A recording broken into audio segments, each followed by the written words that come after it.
Bonjour et bienvenue. Aujourd'hui, on plonge dans un univers assez fascinant, celui de la lecture du visage, ce qu'on appelle aussi la physionomie. Et plus précisément, on va se pencher sur ce que les yeux, oui, juste les yeux, sont censés nous révéler sur la personnalité de quelqu'un, d'après les sources qui explorent ce domaine. On commence avec une citation qui, franchement, résume tout. La bouche peut mentir, mais pas les yeux. Ça pose direct les bases.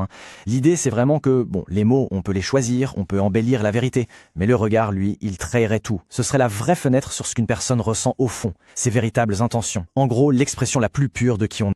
Alors, dans cette pratique de la physionomie, les yeux, ce n'est pas juste pour voir, non, c'est carrément considéré comme le deuxième élément de communication, juste après la bouche. C'est fou, non? C'est comme si toute la vérité sur notre nature profonde et surtout sur notre vie amoureuse, nos relations, étaient inscrites juste là, dans notre regard.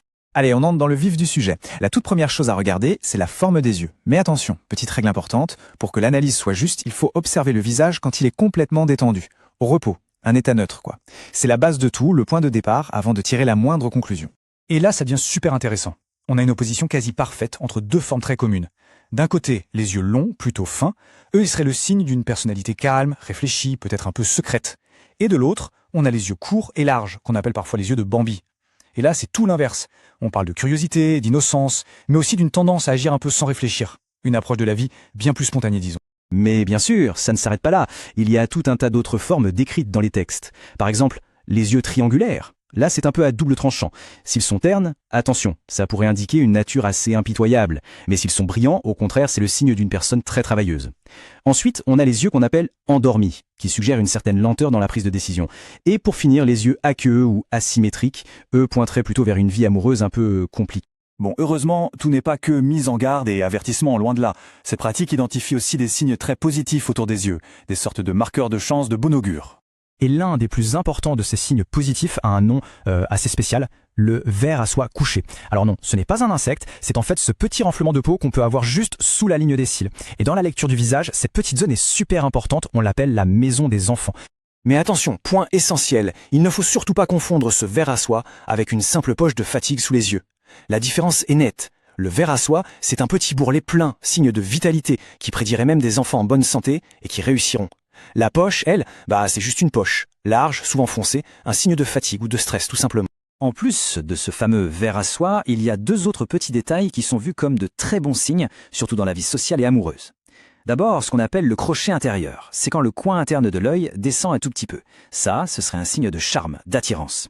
Et puis, il y a la ride de la sympathie. Une seule petite ride qui part du dessous de l'œil vers l'extérieur. Elle indiquerait une personnalité super amicale et intéressante. Bon, on a vu le côté positif. Maintenant, passons aux signes qui sont plutôt interprétés comme des avertissements. On va parler des rides et des grains de beauté, et plus particulièrement des rides qui peuvent apparaître assez tôt, avant l'âge de 30 ans. Prenons les rides au coin des yeux, oui, les fameuses pas de doigts. Eh bien, leur direction serait hyper révélatrice. Si elles pointent vers le haut, ça indiquerait une personnalité forte, parfois un peu dominante dans les relations, mais c'est considéré comme le bon cas de figure. Par contre, si elles pointent vers le bas, là, ça suggérerait plutôt des émotions négatives un peu refoulées, une tendance au pessimisme. Et c'est un peu la même logique pour les grains de beauté. Leur emplacement autour de l'œil n'est pas anodin, loin de là. Chaque position a une signification bien précise, que ce soit au-dessus, en dessous, au coin. Chaque grain de beauté serait lié à un aspect de la vie, l'héritage, le mariage, les enfants. C'est une vraie cartographie. Maintenant, on va aborder un autre aspect qui est absolument fondamental dans cette lecture du visage. Ce n'est pas tant d'avoir de grands ou de petits yeux qui comptent, non. Le plus important, c'est leur proportion par rapport au reste du visage. C'est vraiment une question d'équilibre, d'harmonie générale. Et il y a une sorte de règle d'or, un ratio idéal. C'est très simple, la distance parfaite entre les deux yeux, c'est la longueur d'un œil, pile. Si l'espace entre les yeux fait la même taille qu'un des yeux, alors la proportion est considérée comme parfaitement équilibrée. Et du coup, si on s'écarte de cette proportion, ça aurait aussi une signification, notamment sur la question de la confiance. Des yeux trop rapprochés indiqueraient une nature un peu méfiante, nerveuse, qui a du mal à faire confiance. À l'inverse, des yeux trop écartés, ce serait le signe d'une personne peut-être un peu trop confiante qui pourrait se faire avoir plus facilement. Là, après avoir vu tous ces signes, ces avertissements potentiels, on peut légitimement se poser une question, non? Qu'est-ce qui se passe si les traits d'une personne semblent indiquer un parcours compliqué, surtout en amour? Est-ce que c'est une fatalité? Est-ce qu'il y a une solution? Eh bien, la réponse qu'on trouve dans les sources est, pour le moins, surprenante. L'idée, c'est que oui, on pourrait tout à fait éviter un destin relationnel difficile, mais à une condition. Il faudrait choisir un chemin de vie considéré comme anormal ou non conventionnel. Alors, qu'est-ce que ça veut dire non conventionnel? Eh bien, selon cette approche, ça pourrait être se marier avec quelqu'un de divorcé, ou avec une grande différence d'âge, ou encore d'une culture totalement différente, ou même être dans une relation LGBT. L'idée derrière tout ça, c'est qu'en choisissant une relation qui sort des schémas classiques, on casserait en quelque sorte le destin prédit. On changerait les règles du jeu. Voilà, c'était un petit tour d'horizon de ce que la lecture des yeux peut nous apprendre, en tout cas selon les sources qui s'y intéressent.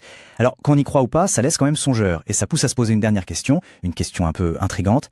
Quelle histoire notre propre regard est-il en train de raconter ?